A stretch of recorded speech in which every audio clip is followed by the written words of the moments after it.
Le local, il a deux faces finalement. Évidemment, tout le monde a envie de plus de local, notamment dans des gestions de crise comme on les connaît aujourd'hui. On se dit que le local va être la réponse ou la réponse la plus précise possible plutôt que de grandes mesures qui écrasent un peu nos libertés.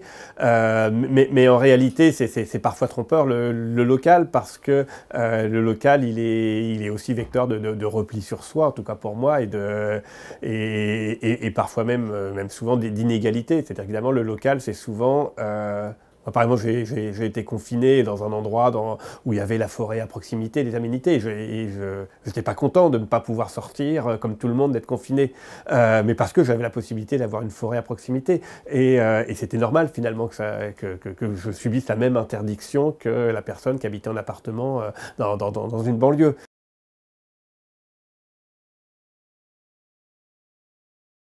La France est une construction politique, et on dit toujours de la France que l'État a précédé la nation.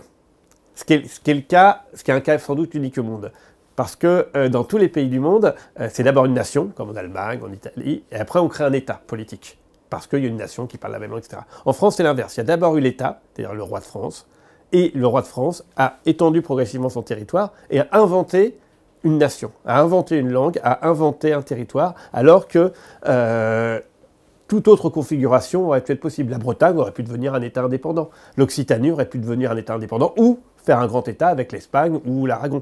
Tout était possible. Bon, il se trouve que la France s'est construite, mais ne jamais oublier que la France, c'est une construction politique et qu'elle n'est pas une donnée figée.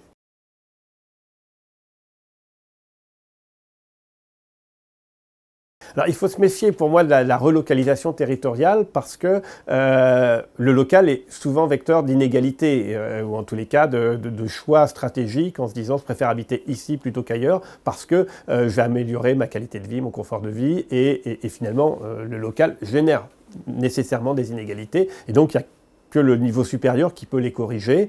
Et on voit bien au niveau scolaire, au niveau sanitaire, heureusement qu'évidemment, ce n'est pas que le local qui gère, parce que sinon, des territoires seraient nécessairement laissés pour compte. Donc il faut bien quelqu'un qui pilote et qui harmonise et qui coordonne l'ensemble des territoires. Après, il y a quand même pour moi, il y a un domaine sur lequel il faut relocaliser, c'est la citoyenneté. Alors quand je dis relocaliser la citoyenneté, c'est pas forcément donner du pouvoir aux maires, c'est pas simplement se dire qu'on va se mettre autour d'une table au niveau local pour tous se mettre d'accord parce qu'il y aurait un bon sens au niveau local et il y aurait des grandes idéologies au niveau national et international. Au contraire, je pense qu'au niveau local, c'est là qu'il faut avoir des convictions et c'est là qu'il faut s'affronter. Et c'est là que peut naître la citoyenneté.